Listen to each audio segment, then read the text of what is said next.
என்ன இவரு இப்பதானே சாப்பிட்டு உள்ள வந்தாரு, அதுக்குள்ளார படுத்துட்டாரா? கூப்பிடலாமா வேணாமா? மாமா மாமா. சொல்லு சரோஜா. என்ன மாமா அதுக்குள்ள நீங்க தூங்கிட்டலாம் நினைச்சேன். தூங்காம இவ்வளவு நேரம் படுத்துட்டு ஆக்ஷன் பண்ணிட்டு இருந்தீங்களா? நடிச்சீங்களா? அப்படிலாம் இல்ல சரோஜா, சும்மா தான் படுத்துட்டு இருந்தேன். அப்படியே கண்ணை மூடுனேன், ஏதோ ஒரு யோசனையில இருந்தேன். சரி இந்தாங்க பால் குடிங்க. ஆமா சரோஜா, அக்காக்கு கொடுத்தியா? என்ன சொன்னீங்க? அக்காக்கு பால் கொடுத்தியான்னு கேட்டேன். என் வயிறெல்லாம் பத்திக்கிட்டே இருக்கு. என் வாயில ஏதாவது வந்து போகுது. பேசாம அமைதியா இருக்க சொல்லிவிட்டேன். வந்தது வராதுமா எதுக்கு இப்படி சரோஜா கத்திட்டு இருக்க? என்ன கத்தாம கொஞ்சம் சொல்றீங்களா? உங்க அக்கா நமக்கு இந்த வீட்டுக்கும் எவ்வளவு துரோகம் பண்ணிருக்காங்க. நம்மள நம்ப வச்சு ஏமாத்திருக்காங்க. இது உங்களுக்கு தெரியும்ல? அப்படி இருக்கு இல்ல இன்னைக்கு எந்த தைரியத்துல அவங்க வீட்ல விட்டுட்டீங்க? நானும் எல்லாரும் முன்னாடி பேசப்படாதீங்க, பேசாம அமைதியா இருக்கேன். நீங்க என்ன இதை செய்ய அதை செய்ய என்னைய பணி விட செய்ய சொல்றீங்க. இதெல்லாம் பார்க்கும்போது எனக்கு வயிறு பத்திக்கிட்டே இருக்கு மாமா. ஏன் சொல்றது இப்படி பேசுற? அவங்க பண்ண கொடுமையெல்லாம் நானும் மறக்கல, நமக்கு பண்ண துரோகத்தையும் நானும் மறக்கல.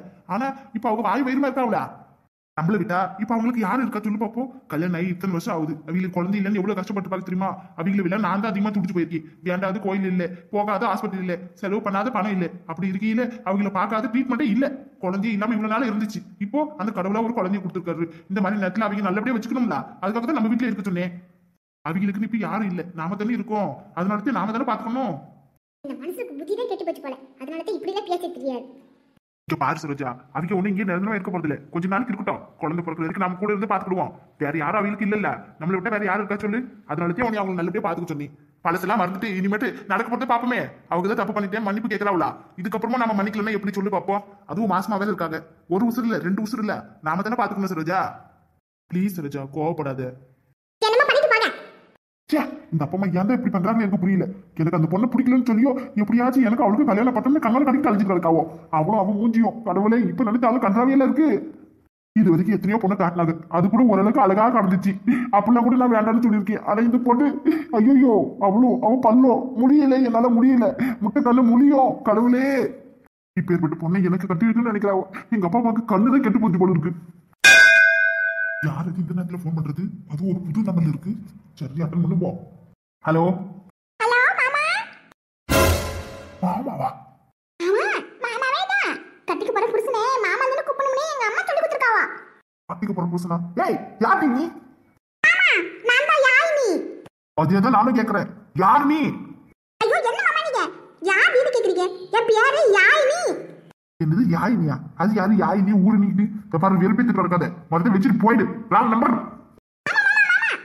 என்ன ராங் நம்பர் இல்ல மாமா, ரைட் நம்பர் தான். என்னைய மறந்துட்டீங்களா? என்னைய வந்து பொண்ணு பார்க்க போனீங்களா? இவ சொல்றது பார்த்தா அது அப்போ அந்த எத்து பல்லுக்காரியா தான் இருக்குமோ? என்ன தென்னாவிட்டு இருந்து எனக்கு போன் பண்ணிருப்பா இவள. ஏய் என் போன் நம்பர் உனக்கு எப்படி கிடைச்சது? என்ன மாமா பெரிய மாமா தான் கொடுத்தாரு. உன் புருஷன் கூட பேசிக்க கொஞ்சிக்க கொலாவிக்கனே நான் தான் போன் பண்ணேன். ஏன் என் நம்பர் உங்ககிட்ட இல்லையா? இம்பட்டாலும் நீங்க போனே பண்ணல, அதை நானே பண்ணேன். சரியா போச்சு. எங்க அப்பனுக்கு என்ன இந்த வேல்யூ வேண்டாத வேலை பார்த்துட்டு கிடக்கா. போத பறிக்கு இவகிட்ட என் நம்பர் வேற கொடுத்து வச்சிருக்காரு. கடவுளே நானும் இந்த கல்யாணத்தை எப்படி நிறுத்தலாம்னு பார்த்துட்டு இருக்கேன். இவன் வேற போன போட்டு கடையில போட்டு கிடக்காதே. இதுதான் என் நம்பர் மாமா, சேவ் பண்ணிக்கோங்க. இனிமேட்டு நம்ம டெய்லி சேட் பண்ணுவோம். இங்க பாரு எனக்கு தூக்கம் வந்த மாதிரி போன விக்கி வெயி. எங்க அப்பனை எனக்கு வர ஆத்தத்துக்கு அடிச்சு தோசை போல இருக்கு. இந்த கல்யாணம் மட்டும் எப்படியாச்சும் நிறுத்தல. கடைசி நேரத்துல எங்க அப்பனுக்கு பாயசத்துல விஷத்தை வச்சு அந்த ஆளுக்கு அதையும் க்ளோஸ் பண்ணி இந்த கல்யாணத்தை நிறுத்த வேண்டியதான். அதுதான் நான் செய்ய போறேன். இனிமேட்டு யார் மேலேயும் எனக்கு பாசமும் கிடையாது. என்னைய எதுக்கு பேசுறவங்களுக்கு பாயாசம் மட்டும் தான் மிஞ்சம்.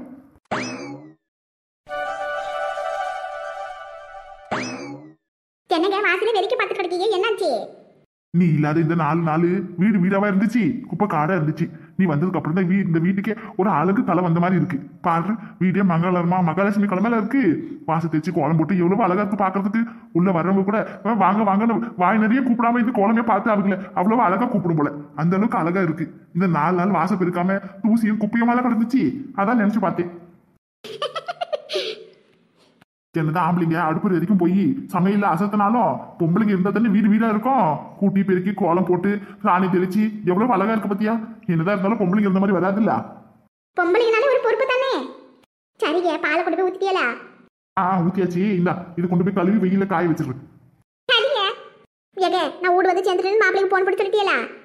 இல்ல பார்வதி, நீ மட்டும் தான் மாப்பிளைக்கு போன் போட்டு சொல்லணும். காலையில் தானே வந்து இறங்கினே. வந்த உடனே கை கால அசதியா இருக்கு, என்னால எந்த வேலை செய்ய முடியாது, போய் கம்மனு படுத்துப்பேன்னு நான் நினைச்சேன். ஆனா நீ என்ன தருச்சருன்னு எல்லா வேலையும் ஈடுபட்டு செஞ்சுட்டு கிடைக்கியா? பின்ன படுத்த யார் எந்த வேலையெல்லாம் செய்வா? நாம வீட்டு வேலையை நாம தானே செய்யணும். உடம்பு முடியலன்னு படுத்தா அவ்வளோத்தியா. சரி, நான் மாப்பிளைக்கு போன் பண்ணி சொல்லிடுறேன். நீ இன்னைக்கு காலையில இருந்து சமைக்குமானா படுத்து ரெஸ்ட் எடு. பக்கத்துல ஹோட்டல போய் ஆளுக்கு ஒரு 4 இட்லி போல வாங்கிட்டு வந்துடுறேன். சாப்பிடுவோம், சரியா? சரிங்க. ஹலோ அப்பா, சொல்லுங்கப்பா. என்ன விஷயம்? காலங்கத்திலே போன் பண்ணிருக்கீங்க? ஏன்டா சொல்ல மாட்டீங்க? அங்க கலவரம் நிலவரலாம் எப்படி இருக்குன்னு தெரியாம நான் இங்க தலையில பிடிச்சிட்டு உட்காந்து கிடக்கேன். ஏன்டா இங்க இருந்து ஒரு பொண்ணு ஓடி போனாலே, அப்புறம் வீட்டுக்கு கூட்டிட்டு வந்தீங்க. என்னாச்சு ஏதாச்சு ஒரு விஷயமா போன விட்டு கேட்டு தோணுச்சு உங்களுக்கு? அது வந்து கடா வந்து போயிட்டு என்னாலதான் அங்க வந்து போக முடியல. பெத்த அப்பா கார ஒருத்தன் கிடக்கானே, என்ன ஆனா ஏதானாலும் ஒரு போன் போட்டு ஒரு அக்கறை இல்லாத விசாரிக்கிறீங்களா? அதுவும் கிடையாது. சரி, அந்த பொண்ணு அன்னைக்கு அழுதுகிட்டே ஓடிச்சு, அதுவும் என்னாச்சுன்னு தெரியல. நானா போன் போட்டு கிடைத்த விஷயத்த சொல்லிக்க போல இருக்கு. அந்த கலவரம் நிலவரம் இப்ப எப்படி போயிட்டு கிடக்கீங்க? அப்படியா? ஆஹா, நல்ல விஷயங்க. சரி, இருக்கட்டும். நான் ஒரு நாள் பார்த்துட்டு வரேன். இங்க இருக்கிற சோழி எல்லாம் யார் பாப்பா முடிச்சுட்டு வரேன். சரி வை. எப்படியோ என் பேர வாழ்க்கை நல்லபடியா இருந்தா சரி. அந்த பொண்ணு மனசு மாதிரி அவ புருஷனோட சேர்ந்து வாழ்ந்தாலும் சரி. என்னம்மா மர்மவளே, அந்த யோசனையில இருக்க மாதிரி இருக்கு. யார் என்ன எல்லையா அண்ணனையும் அண்ணியும் பத்தியா? அவங்களை பத்தி நீ ஏமா நினைக்கிற? போனவங்க அப்படியே போயிடாம பத்தி திரும்பி வந்துட்டாவா? அதுவும் இல்லாம என்னமோ புடிச்ச கல்யாணம் ஆன புடிச்ச முன்னாடி மாதிரி சிரிச்சு பேசிக்கிறாவோ. இப்ப வேற எங்க டூருக்கு போறாவளா? நேத்து அண்ணி பேசுறது கேட்டேன். அவங்களோட சேர்ந்து நானும் டூருக்கு போகணும்ல. அது எங்க போலான்னு பிளான் போட்டுட்டு இருக்கேன். என்னது டூரா? ஆமா, டூருக்கு போறாவளா? நம்ம வீடு இருக்கிற கலவரத்துக்கு இவங்களுக்கு டூர் ஒண்ணுதான் கேக்குதாக்கும். எது எப்படியோ ஆக மொத்தம் அவங்களோட நானும் டூர் போகணும்ல. மர்மவளே, அப்ப நாண்டு அதை சரி. நீங்களே என்னோட டூர் வந்துட்டு உங்க மாவளை யார் பாத்துக்குவா? என்னமா கட்டி இப்படி பேசிட்டேன். நம்ம ஊர்ல பொங்கல் முடிஞ்சு விடுங்க டூர் போறோம்னு சொல்லி ஒரு வாரம் போடுவாவோ. எல்லாம் கோயில் குளம்னு போய் சுத்தி பார்த்துட்டு கிடப்பாங்க. பாத்தீங்க, இளவட்டங்களோட போனதானே எதுனா ஒரு 4 இடம் இன்ட்ரெஸ்டிங்கா சுத்தி பார்க்க முடியா? பெரிய வட்டங்களோட போனா இப்படிதான் கோயில் குளம் காசி ராமேஸ்வரம் சுத்தி கடைசியில் என்ன பிரயோஜனம்? காசு வீணா போடுறது பிரயோஜனம். மர்மவளே, உங்களோட நான் வரேன். எனக்கு சேர்த்து ஒரு டிக்கெட் போட சொல்லு ப்ளீஸ். நல்லா இருக்கு நியாயம். நானே ஓசி டிக்கெட் இதுல உங்களை வேற கூட்டிட்டு போனோமா? ஆமா, எந்த ஊருக்கு போறீங்க டூருக்கு? யாருக்கு தெரியும்? டூருக்கு போறோம்னு பேசிட்டு இருந்தாங்க. அதை கேட்டதோட சரி. அப்ப நம்மள ஒரு ஊர் சொல்லுவோம். இந்த அமெரிக்கா ஆப்பிரிக்கா அந்த மாதிரி இடத்துக்கு சுத்தி பார்ப்போமா? அடே கப்பா, ஆண்டிப்பட்டியில பிறந்தாலும் விட்டு உங்களுக்கு அமெரிக்கா போகணும் ஆச்சியோ? இங்க இருக்கிற ஊட்டி கொடைக்கானல்ல அவங்க கூட்டிட்டு போறது பெரிய விஷயம். இதுல உங்களுக்கு அமெரிக்கா போகணுமா? எங்க போனா என்ன மர்மவளே, உன்னோட சேர்ந்து என்ன கூட்டிட்டு போ. மாமியார் மர்மோ நம்ம 2 பேரும் ஒத்திமையா கிடப்பா. வேணாம் மத்தியா, முயற்சி பண்றேன். அப்படி இப்ப நிம்மதியா இருக்கு. அந்த நாள்ல இருந்து நாமளும் இந்த 4 சவுத்துக்குள்ளேயே அடங்கி போய் கிடட்டோம். வெளி உலக போய் எங்கன்னா போயிட்டு வந்தா மனசு கொஞ்சம் நிம்மதியா கிடைக்குமே நினைச்சேன். நல்ல வேலை கும்பிட போன ஆத்தா குறுக்கு வந்து ஆத்தான்ற மாதிரி என் மர்மவளே ஒரு நல்ல வழியை பார்த்து கொடுத்துட்டா. இந்த வயசுல அனுபவிக்காம நான் எந்த வயசுல அனுபவிக்கிறது? நம்மளும் டூர் போவா. என்னண்ணே, நாங்க பேசுறதுல கேட்டுவிட்டு அமைதியா இருக்கீங்க. நீங்க எதுவுமே சொல்ல மாட்டேங்கிறீங்க. இதுல சொல்றதுக்கு என்னமா இருக்கு வசந்தி? அதெல்லாம் வேண்டாம்மா. ஏற்கனவே ஏகப்பட்ட பிரச்சனை வேலை எல்லாம் நிறைய கிடக்கல. என்னென்ன நீங்களே இப்படி பேசுறீங்களே? அக்கா கிட்ட பேசுறதுக்கு அவங்களும் இதே சொல்றாங்க. நீங்க இப்படி சொன்னா என்ன அர்த்தம் சொல்லுங்க? அதானே பாருங்க, நீங்க நினைக்கலாம் காசு பணமெல்லாம் செலவாகுமேனு. அதுக்காண்டி மனசு கஷ்டமா இருக்கும்ல. வெளியே போனா நல்லா நிம்மதியா இருக்கலாம். பாவம் ராணிக்கா நினைச்சு பாருங்க, வீட்டுக்குள்ளே அடைஞ்சு கிடக்காவ. வீடு குடும்பம் வேலை இப்படியே இருந்தா அவங்களுக்கு வெளியே போகணும்னு ஆசை இருக்கும்லண்ணே. நீங்க தான் வெளியே கிளியே கூட்டிட்டு போனீங்கன்னா அவங்க மனசுக்கு வந்து சந்தோஷப்படும்.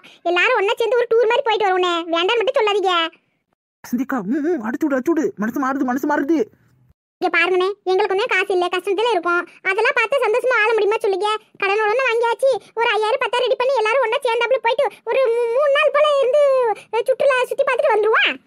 அதானே கேட்டி சின்ன பொண்ணு. ஆமா, சாமி போடுறது விட்டுட்டு அடங்கி வாசி. இல்லாட்டி இதை பேசும்போது இப்படி குறுக்கு பேசணும்னு வச்சு அடிச்சு விடுவேன். நீங்களே நல்லா யோசிச்சு பாருங்க. அக்கா வந்து உங்களை விட்டு குடும்பத்தை விட்டுட்டு வேற ஏதாவது யோசனை பண்ணி பார்த்துருக்காங்களா? அவங்களுக்கு அது சரின்னு சொல்லுங்கண்ணே. அவங்களுக்கும் எங்களுக்கு டூர் கூட வரணும்னு ஆசையே இருக்கு.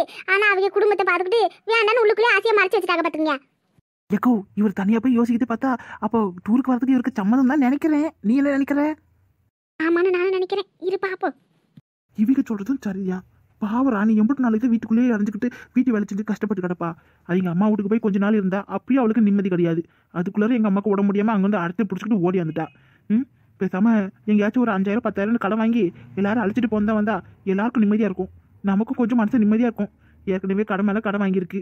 அந்த கஷ்டம் வேலை கஷ்டம்னு குடும்ப கஷ்டம்னு ஏற்கனவே மண்டியில் 7-8 பேர வரை ஏறி போயிருக்கு. பேசாமல் எங்கன்னா போய் ஒரு 3 நாள் எதையும் மறந்துட்டு நிம்மதியாக எடுத்துட்டு வரலாம். நல்லா தான் இருக்கும். சரிமா வசந்தி, நீங்கள் சொன்ன மாதிரி எல்லாரும் சேர்ந்து டூர் போயிட்டு வருவா. ஐ ஜாலி ஜாலி ஜாலி ஜாலி.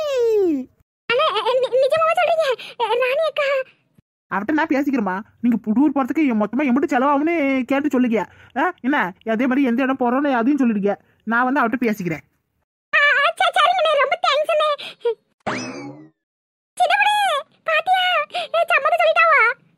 நான் வந்து சொன்னோம்ல, சொல்ல வேண்டியவங்க கிட்ட சொன்னா கண்டிப்பா ஒத்துக்கிடுவாங்கடி. பாவம் இந்த மனுஷனை ஏற்கனவே நொந்து போய் கிடக்காரு. அதனால இவர்கிட்ட சொன்னா கண்டிப்பா ஒத்துப்பாரு. எனக்கு தெரியும்ல. அது சரி, இப்ப நம்ம டூருக்கு எங்க போறோம்? யாருக்கு தெரியும்? என்ன டீ இப்படி சொல்றவா? பின்ன டூருக்கு போகிறதுக்கு உங்ககிட்ட எல்லாம் பர்மிஷன் வாங்குறதுக்கே பல நாள் ஆகும். இதுல நான் எந்த இடம் யோசிக்கிறது? அதே இப்ப எல்லாம் பர்மிஷன் கொடுத்துட்டீங்களே, இன்னும் என்ன இடம் யோசிச்சு பண்ணி சட்டு புட்டுன்னு கிளம்புற வழியா பாப்பா. சரி சரி போவா, போறது போறோம், ஒரு நல்ல இடமா பார்த்து போவோம். டூர் போனதுக்கு ஏதாவது ஒரு புண்ணியமாவது கிடைக்கும்ல. அதுக்கு நீ காசி ராமேஸ்வரம் தான் போகணும். ஆமாண்டி, காசி ராமேஸ்வரம் போய் உன்னையா என் மாமியார் இருந்தா முதல்ல கையை கழுவணும்.